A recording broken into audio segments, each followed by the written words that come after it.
أنا عندي سؤال. سؤالي هو بتعملوا إيه مع الشخصية نقلة الأخبار؟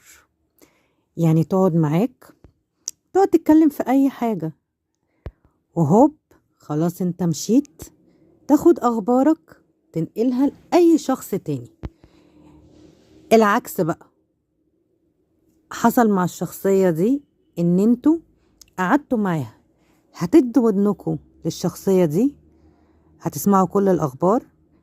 هل هتقفلوا الباب تماما ومش هتسمعوا للنميمة اللي هم هيقولوها لك، ولا هتسمعوا نص ونص الحاجة اللي انتوا عايزينها؟ وبعد كده انتوا عارفين ان هم بينقلوا الأخبار، هتقعدوا تتكلموا برضو معاهم ولا لأ؟ أوقات كتيرة بيبقى عندنا احنا حب فضول ان احنا نسمع أخبار الناس التانية، بس ما بيجيش في دماغنا ان احنا زي ما